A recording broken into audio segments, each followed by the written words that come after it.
Now, in a recent video, we showed you guys multiple options you can take to move away from Windows 10. Considering Windows 10 is now end of life, a lot of you out there will need to move your systems on. Those options covered everything from upgrading to Windows 11, even if your system technically doesn't support it. We showed you how to kind of hack around that process, all the way to completely transforming your system to an emulation games console. From that video, a lot of you out there asked us to do a full video on how to do that type of transformation. So today we're going to be covering how to turn a system like this into an emulation games console using Batocera. Now, for those of you out there that decided to buy a new gaming PC instead of moving to something like Linux or even hacking past Windows 11, chances are you have an old system like this just laying around. It would be a real shame to just throw this thing away, so it is a perfect opportunity to turn it into an emulation games console. To do this, we're going to be installing Batocera, and to be honest, it is a fantastic operating system. I don't think the people that developed it really got given the credit that they deserve, because it actually works perfectly fine on most hardware. It doesn't require that much in terms of system, and you just need a 64-bit processor and around 2 GB of RAM. The first thing you will need is a PC for installing everything to USB sticks and getting things set up. That could just be your normal laptop or anything like that. A good Windows-based PC will do the job. The second thing is 2 USB sticks, and that is to obviously transfer the operating system over to another system. A games controller, because you will need to be able to control the new system, and Batocera is a fully controller based system, so you're going to get that real gaming console type of experience. And then of course the last thing is a host system to be able to install it all on. The system that we're going to be installing it on today is our little HP EliteDesk 800 G3. I think this is a fantastic system for this kind of thing because it is reasonably old now, but it still looks like a games console, so it will go underneath a TV perfectly fine. For the CPU, we have the Intel Core i5-7500. It is a pretty common 4-core full-thread processor from Intel's 7th generation. It has 8 GB of DDR4, that's 2 sticks of 4 GB, so it is running in dual channel. And when it comes to the storage drive, we have a 256 GB SATA SSD. We could increase that if we really wanted to, but I don't think there's much point really, because it's going to work perfectly fine. As it stands, this system is pretty overkill for most emulation, particularly up to the 5th generation consoles, but if you want to go a little bit higher, you will need to add something else into there, and that of course is a graphics card. That is one thing that we're going to be doing today. So we need to open up the system and drop a graphics card in. Our little system here is a small form factor, so we will need a low profile graphics card to be able to do this, and I think have the perfect candidate already. The graphics card that we're going to be using today is this one here. This is the Nvidia Geforce GTX 750 Ti. It is only a 2 GB card, but it does come in small form factor and it doesn't require any additional power connections, which is perfect for a system like this. A lot of people tend to just chuck these things away now because they are quite old and you're not really going to get much PC gaming done from them, but I think they're perfect for this kind of job because they should be able to power us well over the 6th generation consoles, maybe even into the 7th generation a little bit, depending on how demanding the game is. But of course, we need to get it installed into the system. Installing a graphics card in a system like this is very simple. Once you've removed the side, which is completely toolless, we just need to drop the little peg at the back, line the graphics card up, and it may be a little bit tight to begin with. We just need to kind of get it to that socket, line it up with the socket, and then just drop it into place. That should then click all into place, and we're looking pretty good. Flip the little catch back over again, and that's it. The upgrade on the graphics card is done, and the system is looking pretty smart. So the next thing that we need to do is, of course, start setting up our USB sticks to ready to get this thing installed. Before we start playing with the system that we're going to be installing Batocera on, we will need a few files. The first one is the Batocera itself, so head over to batocera.org. This is where we're going to be able to download the ISO for the installation. Head over to downloads and select the system that we're going to be installing it on. Batocera does actually support many different types of environments, from handhelds to Raspberry Pis, but the one that we want is the one at the top here for the desktop PC. To be able to download it, all we need to do is just click it and it will start the download. The next thing that we will need is a different operating system to be able to blank our drive. Now, the reason for this is because sometimes when you start installing Batocera, it doesn't wipe all the partitions and the data that exists on the drive. It actually tries to install itself alongside it.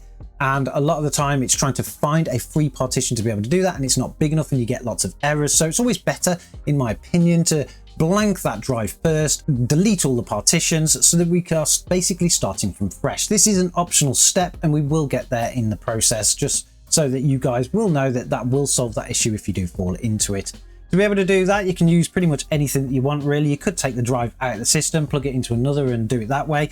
For me, I'm actually going to do it the quickest way by downloading Ubuntu. You can pretty much use any Linux operating system, but head over to ubuntu.com, go down to the desktop download, and I'm going to be downloading 24.4.3. The next thing that we will need is a tool to be able to write these ISOs to USB sticks. I use Rufus. Rufus is a very good lightweight tool, so you want to head over to rufus.ie, hit the download button on the latest version, which is Rufus 4.11 for us right now, and also download that too. Once all the files are downloaded, we'll need to run Rufus. So just double click on it in your downloads file. It will just basically pop up and open. The next thing that we'll need to do is install our USB sticks. I've got two here. These are 32GB sticks, but you can get away with a 16GB. One for Ubuntu installation, one for Batocera. We're going to insert the Batocera one now, and we're going to completely wipe this drive. So once it's installed, Rufus will actually detect that drive. It's a no label disk 1, 32GB. And then we need to go and select the ISO. We're going to be selecting the Batocera x86 6442. That is currently the latest version of Batocera, and it's a very good version as well. I've been playing with it on a different system. It's really, really nice. And you can pretty much leave all of the other options as default and hit start. You will get a warning that says it's going to basically completely wipe and destroy the data on the USB drive, but that's fine. We're going to click OK. Now, depending on the system that you are using, this could take a few minutes. This little system that we're using here to be able to build these ISO images is very weak and old, so it's going to take a few minutes to be able to do this. But if you've got a much faster system, of course, it will be quicker. One eternity later. Once Rufus has finished writing Batocera to the first USB stick, what we want to do is close Rufus and eject our USB stick safely through Windows. And then once we pull this stick out, we can then install the next one. And what we want to do is we want to repeat the same process again, but with Ubuntu. So we want to go and open Rufus, select the new USB stick. This one, of course, has already got Ubuntu 24.4 installed on it. Select that Ubuntu ISO, open it up, pretty much keep everything default again, and click start. Now that we've got our system all hooked up and running, the first thing that you want to do is install your Ubuntu USB stick. Get to the Ubuntu menu and hit try or install Ubuntu. We're not actually going to be installing Ubuntu. All we need is the operating system to kind of become alive so that we can go in and splat that old SSD. We're going to be removing all the partitions on it. We're going to be clearing it all down, ready for the Batocera installation to go onto it. It shouldn't take too long because Ubuntu is effectively running from the USB stick only. So once we're in there, we'll be able to get that job done. When booting Ubuntu for the first time, you will get this welcome to Ubuntu message. This is actually going to take you through installing it. But what we want to do is close that just so we can run the operating system off the USB stick. Head over to our apps programs and type in disk. This will give us basically our disk manager, and we'll be able to see our 256GB SSD in the system. It currently has Batocera on it, but we want to splat that. So we want to hit this little minus sign. Now it's now going to delete the partition. We're going to authenticate in, and we're also going to delete the other partition. This will give us a nice fresh drive to be able to get things running on. We're not going to create a new partition. We're going to leave it without any partition at all, but that is now completely clear and it has complete free space. So we want to close our disk manager and shut the machine down. Now that we've cleared the hard drive down and it's ready to install, we've inserted our Batocera USB stick and we've headed over to the BIOS. The reason for this is because we do need to change some of our secure boot settings for this operating system. We'll head over to secure boot configuration, and we do want to enable legacy support enabled and secure boot disabled. It's very easy to do on a HP system like this in the BIOS. Every BIOS will be slightly different, but that's basically what you want. And then we want to save changes and exit the system. As the system boots up again and it boots from that USB stick, Batocera will go through an initial setup phase. This is actually going to be setting up its own partitions and things, but it's actually doing it on the USB stick, not the SSD that we've cleared. Once this is actually complete, you will be able to run the complete operating system from the USB stick, which is actually pretty cool because that means you can take the USB stick out, plug it into another machine, and basically just boot it up on anything without affecting the system underneath. But of course, we want to install it onto the SSD. So once we get into the operating system, we'll take you through how to do that. Now that Batocera is loaded up, you will need a controller. I'm going to be using an Xbox one because I really like these ones, but you can use any one that you want. The keyboard and mouse do work, but it's a little bit more awkward because this has been specifically designed for controller use. But we do now want to install it, of course, to the SSD. So we're going to hit start. We're going to go down to our system settings. We're going to go all the way down the list to storage device. It is set to internal. And then we want to go to install on a new disk. Heading into the install on new disk menu, we can select the target device, which is going to be our SanDisk 256GB SSD. The architecture is x86 64. And then you've got to just basically just double check this thing that says, are you sure? Just so you don't accidentally install it on something else, and hit install. Now this is where if we didn't clear down that previous hard drive and wipe all of those partitions, what the system's going to do is it's going to try and re-download a whole copy of Batocera again and reinitialize it onto the SSD. It would actually run out of space doing that. You would get to around about 5-6% and it would give you an error message saying there's not enough space available. But because we did that step first, and it is an optional step, if you're using a brand new hard drive or SSD, you don't really need to do that piece, but it's there just in case you guys do fall into that trap. All we need to do now is just wait for Batocera to download, and we're ready to install it internally onto the drive. Now that Batocera is downloaded to the system, we want to shut the system down and we want to remove our USB stick. So we'll press select, go to the menu and click shutdown. Remove our USB stick and reboot the system back up again. This will actually make the system repartition that SSD just like it did with the USB stick originally. So it's formatting the drive, resizing all the partitions and giving itself the space that it needs to be able to expand into. And that is it. Now Batocera is running from the SSD. We don't need the USB stick anymore, although it does give us a mobile version of the same operating system. But of course, there's more to it than just this. You will get a selection of different types of games that you can go through. They've basically included some free things, but they're not very good. One thing that you will want to do is very basic really, is probably change the theme. That's very easy in this. Just press start, go to the menu system, go to user interface settings, and you can basically go and set the theme. They've only included one into the base operating system, but you can download more. You can just basically get them by going backwards and then going to updates and downloads, themes, and then basically selecting whichever you want. So you can also see what is installed and what's available. One that I do like is right at the bottom. So we need to go all the way down the list. So we get into M. There's quite a few themes actually that they allow you to use. I like one that is called PlayStation X. Just hit on that and click install. This will now download that theme to the system, so you don't really need to do anything to do this. They've provided so many that you can choose from that you've got some real options out there, and this one I do actually like quite a lot. Once the theme is successfully installed, we want to head back in the menu system, go back to user interface and settings, set our theme to the PlayStation X one, press enter and then go back. This will actually reset everything, and as you can see, now we have a PlayStation looking emulation system. I really like this theme, and you can actually go in and adjust lots of different settings on it, so you can kind of remove lots of things from around the screen to make it look a little bit cleaner, but it's just one that I actually like. Of course, you will need to be able to put games on this system, and for that you don't need your controller. What you will need is your actual ROMs. Some of the systems here also require you to have BIOSes and firmware files. How you actually obtain them, officially you need to actually rip them from the existing ones that you own.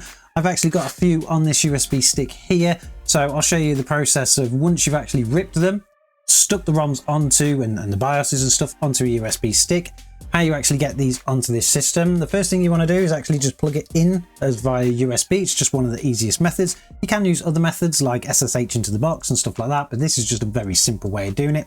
Hit F1 on your keyboard once you're in the high level menu, and you'll be presented with the file system of the box. Of course, we want to go over to our no label drive here, which has got some ROMs and BIOSes on. We'll go over to the ROMs, Sega Dreamcast, we've got Mega Drive, Sony PlayStation 2. This system should support up to at least a 6th generation console, probably nearly a 7th like I mentioned before.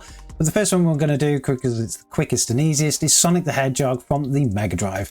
Copy that file and go over to your ROM section. The ROMs folder will actually contain a folder for every single system that is supported. And of course, we want to find our Mega Drive. So we'll go down to M. Mega Drive is here. We want to just drop in and paste our Sonic the Hedgehog ROM, and that's pretty much it really. Close the window again, head over back to the system. Now the system will actually get detected and put onto the screen once it's refreshed itself and it's detected that ROM. You can actually force that process by going to Start, Game Settings, and then clicking Update Games Lists. This generally doesn't take too long. It's just going to whiz through quickly.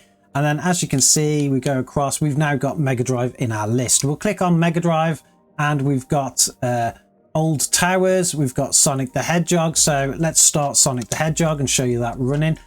Clicking on games, it doesn't take too long to actually do this. In the background, it's opening all the emulators. And for older systems where you do have that 4:3 type style screen size, it will actually provide you with a nice little template around the side, which is very well themed up for the console that's running. Some of the other systems will require BIOS files and things for you to be able to do. So if you just head over to F1 again, and we're going to use our mouse. If we go over to our USB drive and go to our ROMs, we've got a Microsoft Xbox game here, but that will require a BIOS. I've got a BIOS file just on the USB stick here. You need these two files here and here and copy them into the BIOS directory. You can just simply drop them into the high level directory. So there they are. Head back over to your ROM section on your USB stick and copy out the ISO file. Head back into our ROMs folder, and we want to of course find Xbox One, which is just labeled as Xbox, and then drop our files in. These are much larger files, of course. If you've ripped them, you will understand how big they are, so they'll take a few minutes to get onto the system. This one is actually 2.9 gigabytes, so our 256 gigabyte hard drive won't last very long if we are playing 6th and maybe 7th generation systems, but for the older stuff, it's going to be able to store hundreds of thousands of games because they're so small. Halo is now copied over to the system, and we've updated our games list again, and now we've got Xbox as one of the systems that we can choose from. If we actually click into there, we can see Halo Combat Evolved is ready, so we'll click on Start. That should now actually kickstart the emulator in the background, and again give us a nice little paneled system. If you're not one of those people that like to actually play in the 4:3 kind of look, you can actually go through the settings for individual consoles and you can change that. You can make it full screen.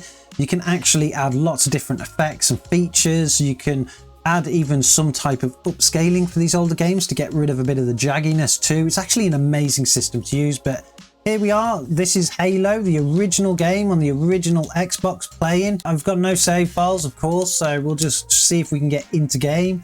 Everything is working perfectly fine at the moment. It's very responsive to the controller. Set it to easy for now. As long as it actually loads up a little bit, I think we're good to go. We're in the loading screen now. This is now behaving and acting like an original Xbox. And it's just amazing that you can kind of get this stuff running. So this was our guide on how to set up a full Batocera system. It is probably one of the easiest ways of doing it. You can just do it via USB instead of having to buy anything else to kind of write things to SATA drives and NVMe drives. Not only does a system like this allow you to basically keep all of your games in one place, but it saves your older systems too. No more scratch discs from taking them in and out. No more dead lasers on those old consoles because you've worn them out by playing things. You can basically keep a full backup of your complete library on a little gaming PC like this that costs barely anything, and you're pretty much good to go.